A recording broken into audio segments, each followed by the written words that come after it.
And good afternoon, ladies and gentlemen. As Miriam said, my name is Tom Neal. I'm with the Congressional Research Service at the Library of Congress. Our department works exclusively for the members and committees of Congress. We produce nonpartisan, unbiased, and accurate policy analysis, information retrieval on all levels for the members and committees of Congress, and exclusively for the members and committees of Congress. And having said that, I want to let you know that I'm appearing today as an elections analyst, and what you hear from me should not be interpreted to be the findings, holdings, or assertions of the Congressional Research Service. So with that in mind, let's proceed. What about the Electoral College? It's almost unique in the world today. Let me ask the first question that may come to your mind is, why do we have an Electoral College? Remember, the United States Constitution is the oldest written constitution in the world. It was drafted in the 18th century. And as a result, it has perhaps fewer of the mass democratic features that you would expect from a constitution that derived after, say, after the French Revolution or in the 20th century. What our Constitutional Convention was trying to get was a system that guaranteed the separation of powers and checks and balances, that kept the presidency free from undue influence, particularly with respect to its elections, from Congress. And three, gave the states a role in the presidential election. To this day, Americans vote for president in two capacities: as U.S. citizens and, to a certain extent, as citizens of the states in which they reside, because that is how the electoral votes are put together, and that is how you win a majority in the Electoral College. The Constitutional Convention decided this was the best compromise because it included these principles. It did not initially include any provision that the people would vote in a presidential election. The electors would vote. And it was left to the states how they would choose their electors. This power is retained by the states today, but all the states delegate that power to the citizens. So when Americans go to the polls on Election Day, they are voting for actually electors for president and vice president. And who are these electors? Well, they can be anybody except a person who is a member of Congress or any person who holds an office of trust or profit under the United States. So Ms. Ryder and I cannot serve as presidential electors, but almost anybody else could. In practice, they tend to be party officials, state governors, prominent party people that do not hold positions in the federal government. How are they chosen? Each party in each state nominates a slate of electors. You never see in very few exceptions, do you ever see their names on the ballot. When Americans go to the polls, it says electors for Barack Obama and Joseph Biden, or electors for George Romney and Paul Ryan. But they are in fact voting for these electors. How many electors and how are they allocated? I'm sure you know that. The formula is each state receives a total number of electoral votes equal to the combined total of its House and Senate delegations. Now, the reason we have the Senate delegations included is because one of those compromises from the Constitutional Convention to give the states, the less populous states, a modest advantage compared to the more populous states. So today you have the range runs from California, obviously our most populous state, which has 55 electoral votes because it has 53 representatives and 2 senators, to a number of states like Wyoming, Alaska, Delaware, Vermont, Montana, the Dakotas, that have 3 electoral votes. They have 1 because they have 1 member in the House of Representatives and the additional 2 for Congress. And these electoral votes are awarded in most states on what we call the winner-take-all or general ticket basis. That is, the voters vote for the whole slate of candidates. And this causes some distortions. For instance, in California, in recent years, the Republicans can reliably take anywhere from 40 to 45% of the popular vote, but they get no electoral votes because the Democrats have a strong grip on California and a number of other states too. I picked California simply because it's the most populous state. There are two exceptions to that rule, and that is called the district system, which is practiced in Maine and Nebraska. Now this harkens back to the fact that the states actually have a lot of independent authority about how they do they delegate their electoral votes. It's a little complicated, but in these states that have the district plan, the voters go to the polls, one vote for president and vice president, but the votes are counted in two different ways. They're counted statewide, and the statewide winner wins those two electoral votes that reflect their senators. And then the votes are counted in each congressional district. And the winner in each congressional district gets an electoral vote.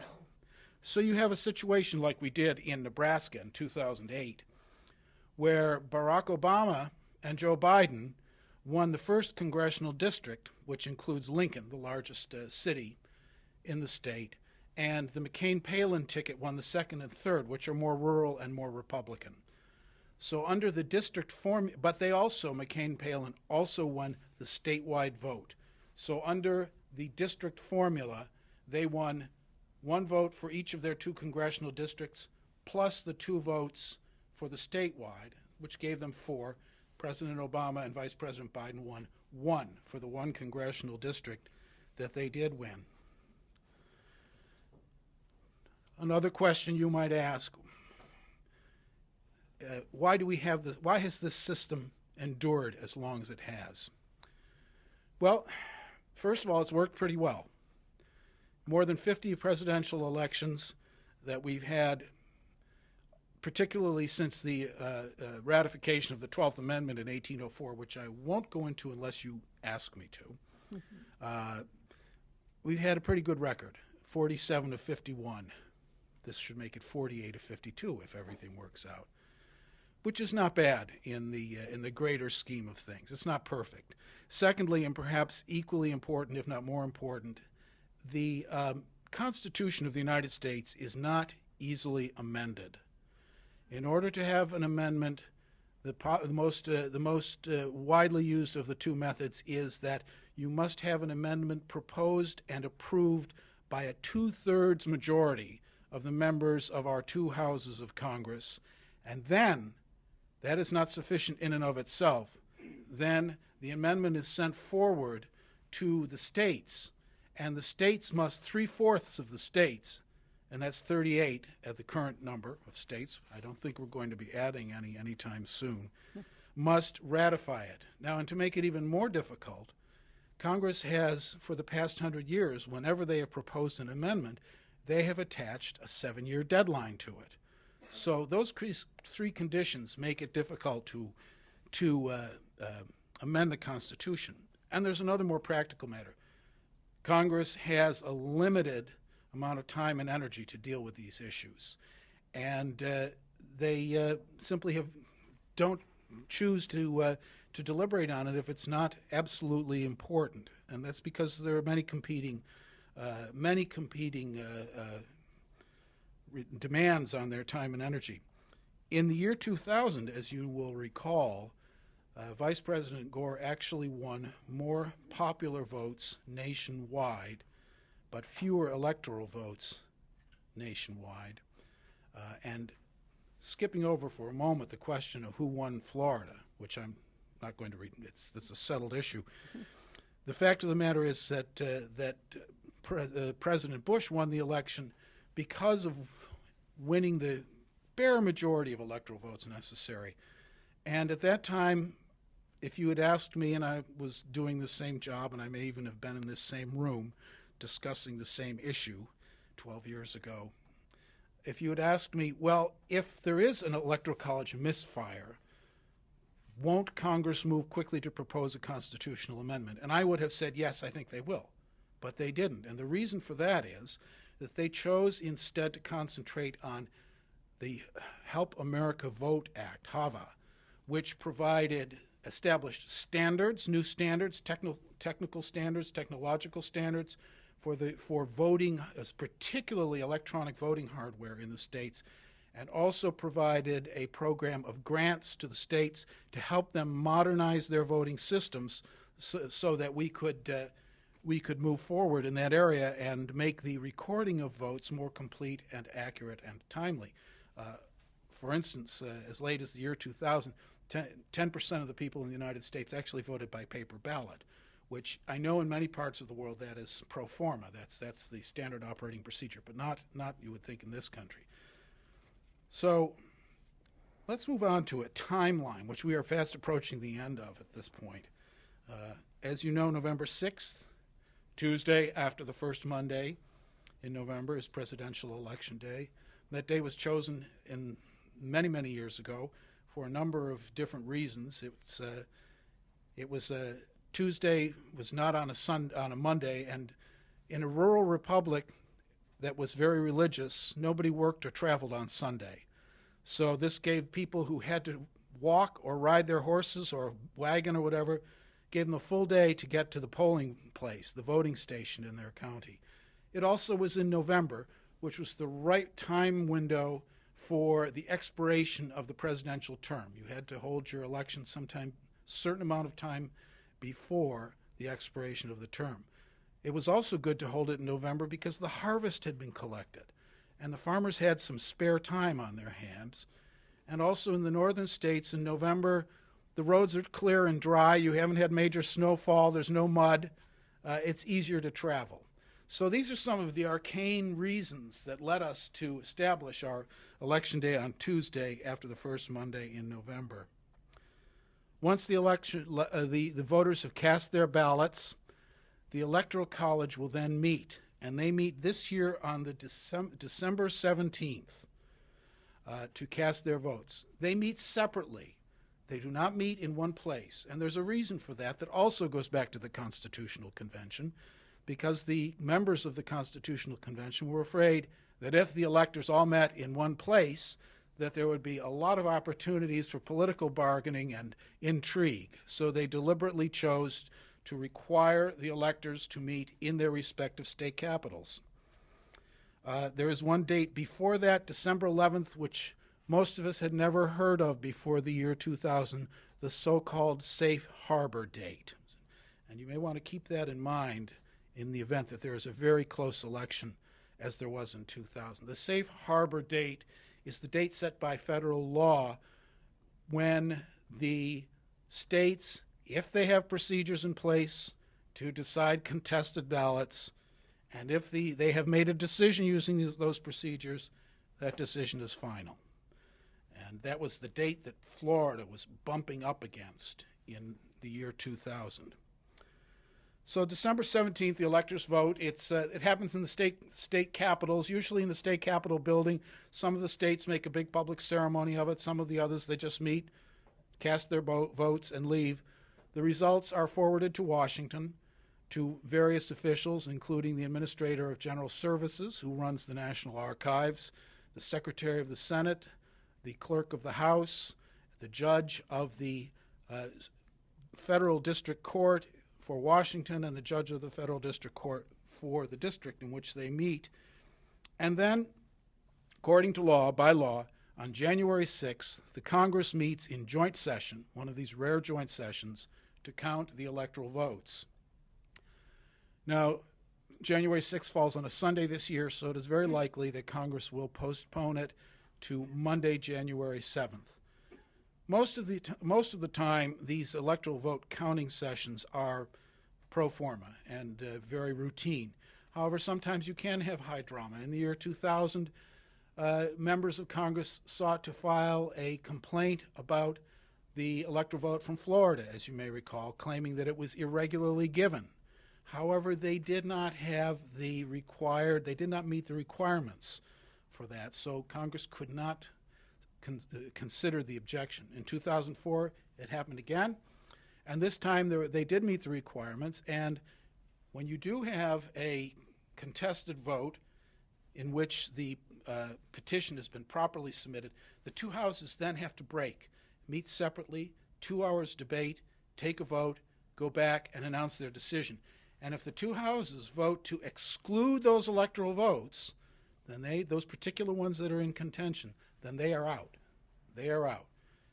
So this is something to think that you might want to be aware of as we approach this period, and if it's a very tight election, if there are charges of electoral irregularities in any of the states, you might be on the lookout for contests to the electoral vote count. And then, of course, January 20th, the president's term expires, and the new president is inaugurated. So we have a fairly, if it were to come to contest in the House of Representatives, we have 13 days, roughly, to decide what to do.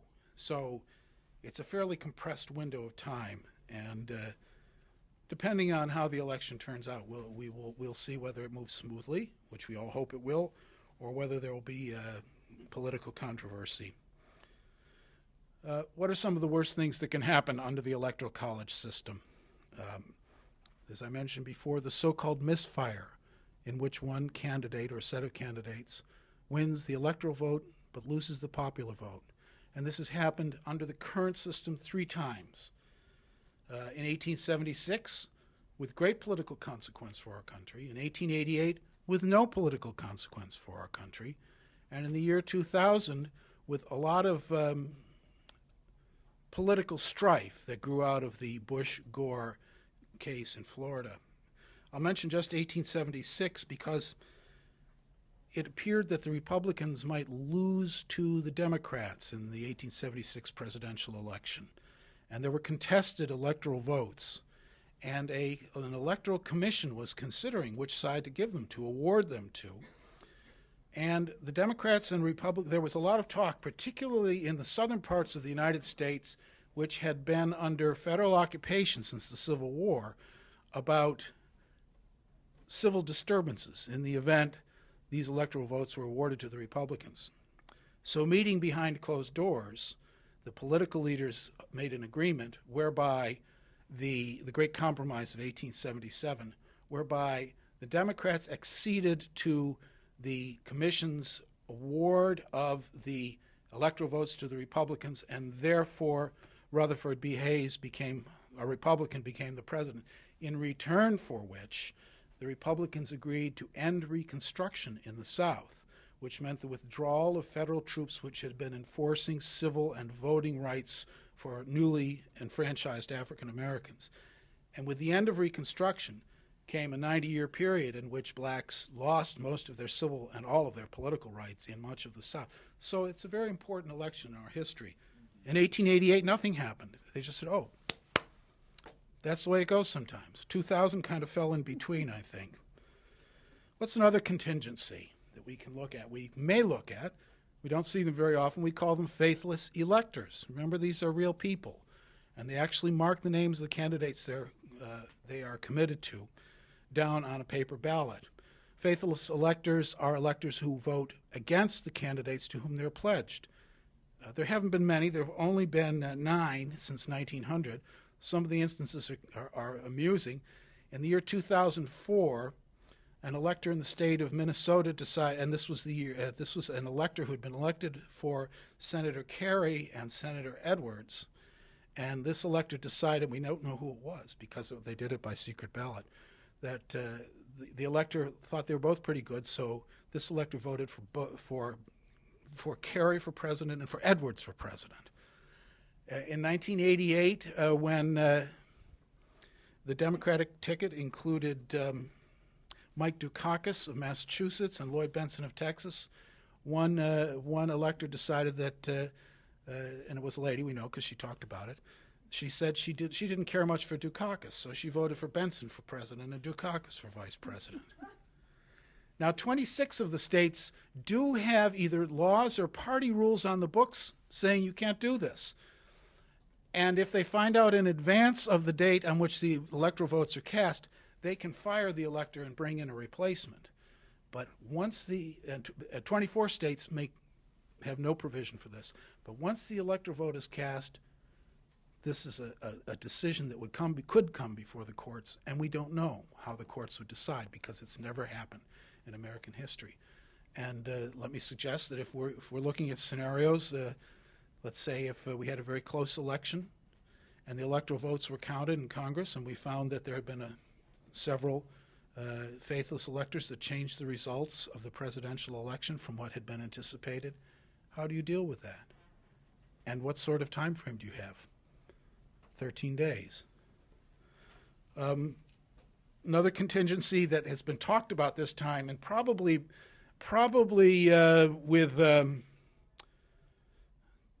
greater likelihood, but although it's still a very distant likelihood of eventuality, is the concept of an electoral college tie. Now, there are 538 electors. It is possible to tie at 269 each. If you go, CNN and ABC News have both developed 5 or 6 different scenarios of putting the states together to see how that works. And so it could be done. And what happens then, if there's no majority in the Electoral College, or if there is a tie in the Electoral College, the election goes to the House of Representatives, where each state casts a single vote. And the vice president is elected in the Senate, where each senator casts a single vote. So these are some of the eventualities that come about from this system. Just briefly, I'm not going to try and handicap the race for you at this time, but I would recommend, and you probably are very well aware of it, I think Real Clear Politics, and this is an unsolicited endorsement, has a very good, they do they average the polls. So they get a nationwide average, and there are a lot of other great polls out there too. This is not the only one, but they do it, and they also, their website is very clear and easy to understand. So that is a place that a lot of people look for advice. But as I say, there are a lot of really good sources out there as well. Touching briefly on just the congressional elections. Looks very close. It doesn't, at this point, and I don't want to handicap the election, but there doesn't look to be as though there will be much change in either one. But no, if you have any questions on the Electoral College. Wait for the mic. Thank you. My name is Gregorio Meraz. I'm a reporter for Televisa News Network from Mexico. I would like to know more about the electors. We know they are maybe prominent politicians or people who help the party to do some things, but do they gather at some point? Do they receive any training? How do they prepare them? How do they know what to do, or how do they engage in their activities? And also, can you tell that this presidential election is as a number of separate national elections conducted by the states, but with a national result? With respect to the electors, most of the states send their electors very precise instructions on where to report, when to report, and what they should do. Also, since the electors are nominated by their political parties, the party, and it's either by party committees or by party conventions, and it usually happens May through June. They are chosen for their political experience and their political loyalty, and they do, again, receive instruction from the state officials. The officer who usually conducts this in the states is, each state has an officer called the Secretary of State, or some cases the Chief of the Elections Division. In some cases it's the Lieutenant Governor. But the Electoral College sessions in the states are usually conducted by these officials. And the second part of your question? Can you tell that maybe this is, I don't know how to tell. It's a federal and, yes, I remember. Yeah, it's a national and a federal election. Yeah, no, but what I mean is the states are running the elections. So these are like state elections with a federal consequence. Yes, up to a point. The states actually manage the election system. And as you know, when you vote for federal elections, there are also always state and local government officials who are up for election. However, the federal government does have constitutionally have the authority over times, places, and manner of elections to the Senate and House of Representatives, which they have chosen to exercise somewhat more in recent years. For instance, the Voting Rights Act, which you're all familiar with, was a federal using their constitutional power both under that provision and under the 14th Amendment, the federal government outlawed and instituted procedures to make sure that the states could not discriminate in their voting procedures. Now, in addition to that, since the Help America Vote Act, the states must also meet fairly stringent conditions established by the federal government on the machinery with which they record their votes. We still have punch cards. We still have some lever machines, but most of it is now computerized. You mark the little spot and put your ballot in, and it's automatically recorded. So the federal government does, although the states do have that authority, the federal government does have the potential authority to regulate how the states conduct their elections, and it has, when it has needed to, stepped in to do so. And an interesting point here, the states in the United States are always complaining about, with all due respect to the state governments, they're always complaining about the federal government imposing mandates that cost them money. Well, when the Help America Vote Act was passed, Congress made sure that the states received grants to help them develop these improvements to their voting systems, so they did not have to bear the cost alone. Well, thank you so much. My name is Ben Bangura, with alloconakry.com and Radio Candidate International. I would like to know what do the founding fathers have in mind when they crafted this electoral college, and what we're trying to achieve. And also during the expose, you touched Maine and Nebraska, why their laws on this matter, are different from the overall country. Well, at the convention, actually, even direct popular election of the president was considered at the Constitutional Convention, but only one state approved it. It was such an unusual idea in 1787 to have direct election. Even in this country, where we had a pretty large voting population, there were serious constraints of income and status. You had to be a free man, a white man. You had to have a certain level of property. So we're dealing with a mindset that's very different from our own so far as democratic participation is concerned. But as I say, they did want to have the states very much involved. They did not want to have Congress involved. They did not want the president to be answerable to Congress for his election or re-election. They wanted the president to be more independent, and that fits with the idea of the convention that we would have the three independent branches of government, and that there would be a series division of separation of powers and a system of checks and balances whereby none of them could exercise dominance over the other.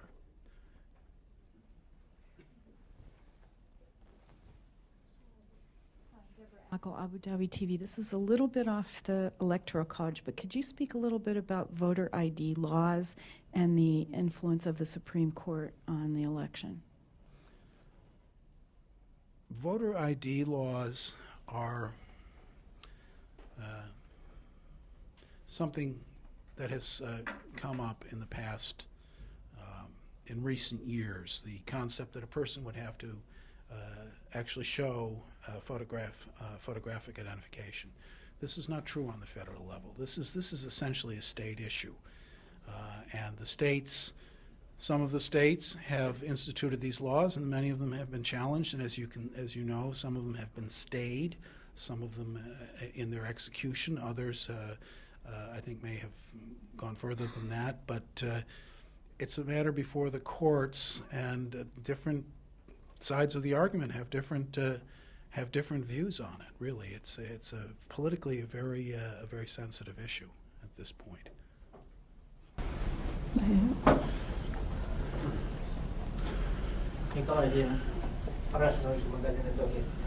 Sir, there are reasons for electoral college and there are some reasons against it. So could you please tell us your personal views? Are you for change or for the electoral college will be abolished? or still the United States should keep it? Well, I think as a dedicated servant of the United States Congress and of course the American people, that I should withhold my personal judgment. But there are arguments on both sides. You're absolutely right. One of my favorite ways of looking at the Electoral College, there was a Greek poet whose name escapes me right now, who said famously, and I'm sure many of you have heard this, that the fox knows many things. The hedgehog knows one big thing.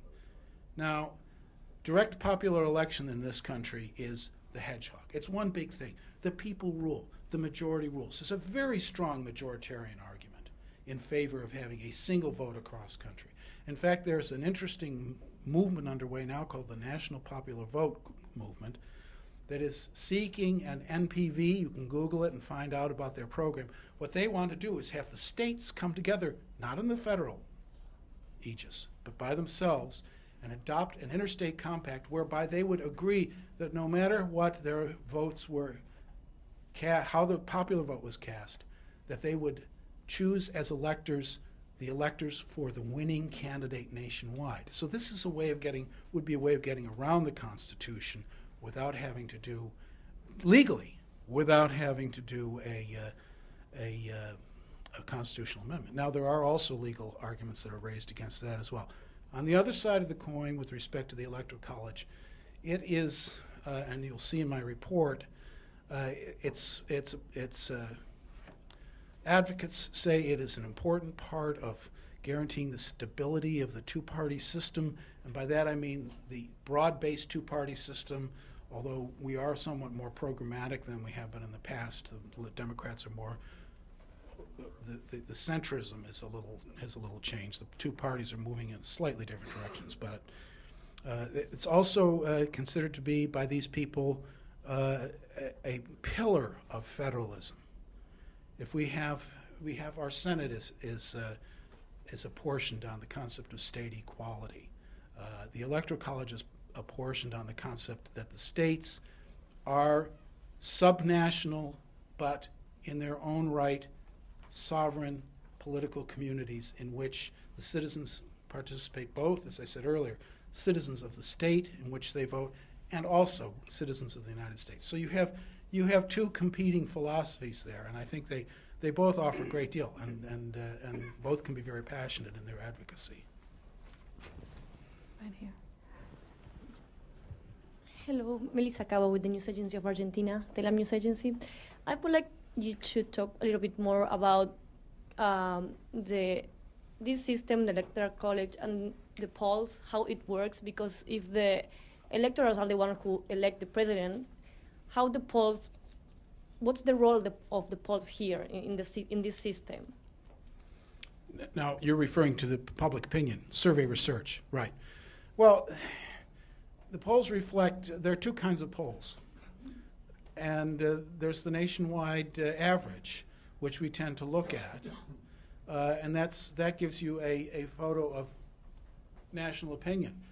But it is arguable that although that is a valuable reference, the more important polls are those that are conducted in the individual states, because it is the individual states where the election is decided.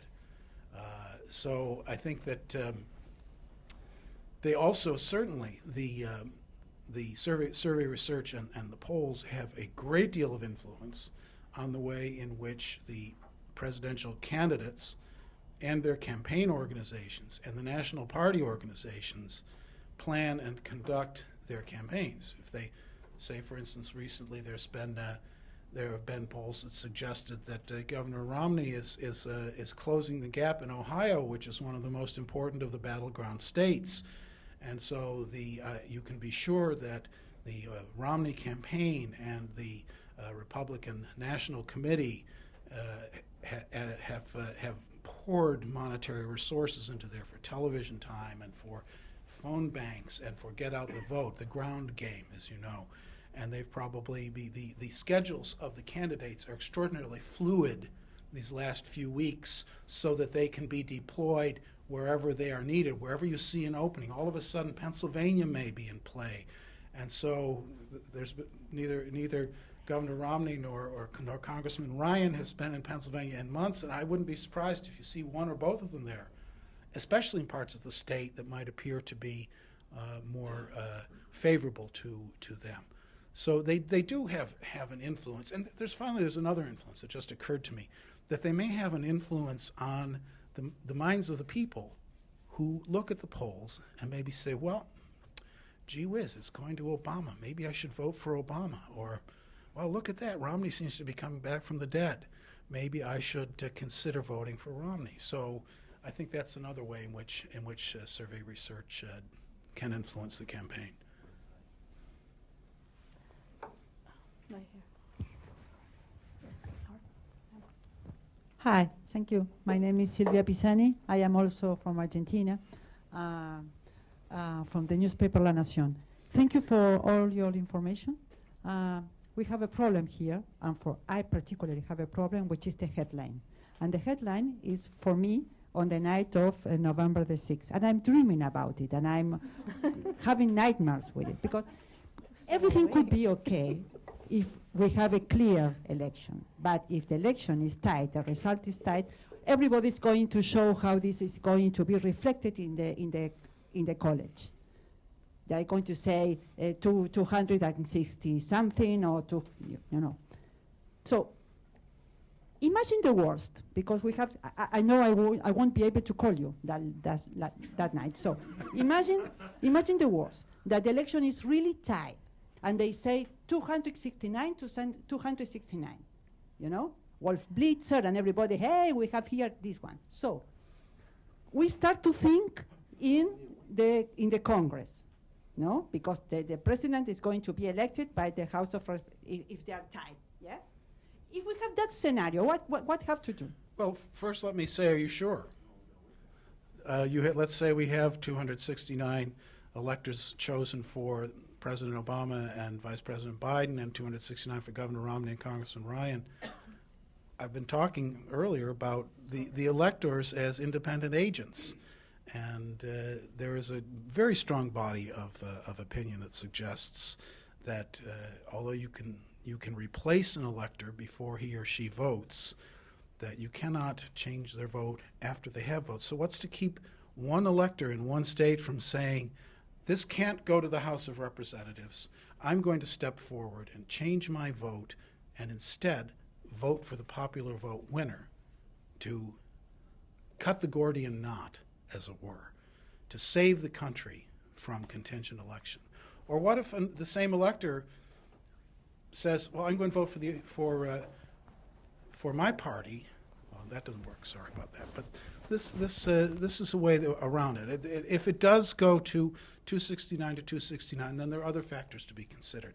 There may be states where there is a very tight race, and we could see a replay in one or more states of the activity you'll recall in Florida, you know, the hanging chads and the re-examining the results vote by vote by vote, although hopefully after 12 years of effort, which Congress has pushed very hard to improve the accuracy and speed and inviolability of our voting process, of our voting systems, that we would not have the same degree of sloppiness that they did in certain parts of Florida, with all due respect to Florida, in the year 2000. That we hope that wouldn't happen again. But there might be changes in results from state recounts. There might be a change in electoral votes, as I said just a moment ago, from a particular elector. If indeed Congress votes to approve a 269-269 split, we at least would have the advantage of knowing in advance, at least a month in advance, and they would be able to plan for it. And we move into the contingent election phase, which is another act in a 3-act or 4-act play, which presents an entirely different series of assumptions and possibilities, because the Constitution simply says that each state, that they shall vote by ballot, paper. The states will vote by ballot, and that they will do that to the exclusion of all other business, which means that if we do have a contingent election of the president in the House, the state delegations would cast their votes on paper, and they could do no other business, although they could adjourn, to go home at night. So, but the rest of that is an undiscovered country. For instance, California has 53 House members. They cast one vote. Wyoming has one House member. Wyoming casts one vote in the contingent election process. Wait, there's more. When the state, what if you have a state with an equal number of, even number of electors? What if they split 50-50? How do they cast their vote, their single vote, in the contingent election process? You see, there are contingent. Forgive me for sounding glib, but there are many contingencies in the contingent election process. And the most recent reference point for us is 1825, 187 years ago. So Congress would have its work cut out if we were to go to contingent election. Personally, I don't think it's going to happen. It could. And it makes a wonderful scenario for what if and alternative future novels and things of that sort. There have been plenty of them written on this subject. Thank you. Certainly. Right here. Right there. Thank you. Silvia Ayuso with the German Press Agency. It's related to this last question. First, one thought, I mean, with what you said that one elector could decide to vote in a different way that he's supposed to. Isn't that, with all due respect to the electoral system, every system has its flaws, but that's putting maybe the decision of millions of people in one person, which wouldn't be that considered somehow dangerous. And second, I'm not sure I understand in case of a tie what this says that in the House each state delegation casts a single vote. You explained a little bit, but I'm confused. Are we talking about the electoral votes or the Congress? The Electoral College exists very briefly. The electors are elected. They meet on November 6th. They meet in the states separately on December 17th. They vote, they disappear. The Electoral College disappears for another 4 years, so they have no continuing existence. With the contingent election process, the way the 12th Amendment provides that the president is elected in the House of Representatives, but in this case, each state as an entity, as a unit, casts one vote. So that means that in states where you have more than one representative, and that's most of them, the representatives will have to vote internally, in an internal caucus, in a huddle, if you will, to determine how their vote should be cast. And the question is, should it be majority? Should it be plurality? What if someone wants to abstain? And these are rules, these are contingencies that would have to be decided in the House of Representatives prior to this session. And as I say, we do have an old, very old precedent from 1825 by which we can at least look to see what Congress has done in the past. Last question. Right there. Right there. I'm Arundhati Mukherjee from India. I'd like to know, as it appears that electoral college votes are more important than popular votes. Does that reduce the spirit of democracy? And the second part of my question is, if the electoral college is so important and the voters don't know who are the electors, is it an obstacle to transparency in the electoral system? That's a very interesting point. At one point in the past, the ballots were printed with the names of the elector candidates on them. I remember when I was a young man and I lived in Washington but voted in the state of New York, which is my native state, I voted on a paper ballot and I knew who my presidential elector candidates were. This is not done anymore. One of the reasons, of course, for this is that voting machines, either the old-fashioned lever kind, which are analog, or the new systems, which are all digital, it's very difficult, say for instance in the state of California, to list the names of 53 peoples for each one of the 8 or 9 or 10 political organizations that has a place on the ballot in that state, depending on how many gain ballot access. the answer to your question is that from a very, very early time in this country, electors have been seen not to be independent agents, which is what the Founding Fathers thought they would be. You see, there was no political community in the United States in 1787. We had 13 colonies scattered up. It took 2 months to travel by land from Boston to Georgia. And they felt that, and there was no national press, they felt that the people themselves, the voters, would probably not have the sophistication to be able to discern national issues or national characters. So they would vote for the electors, who would be, you know, the landholders, the best and the brightest, the merchants, the bankers, and these people would make a disinterested selection. Well, it broke down almost immediately, because even at that point in 1787, there was a drive towards democratization, the frontier drive in America, as you will.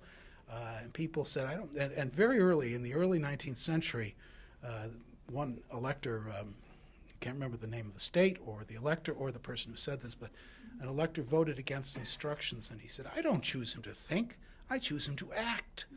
So it is our tradition, and has been for 2 centuries, that the electors are the agents of the people and they do the people's will.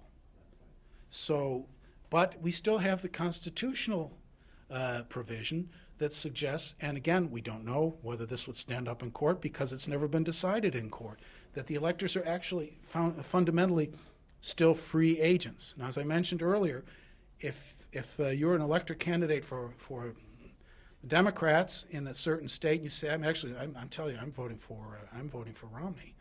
The state party in 26 states has the authority to take you off the ballot and substitute someone.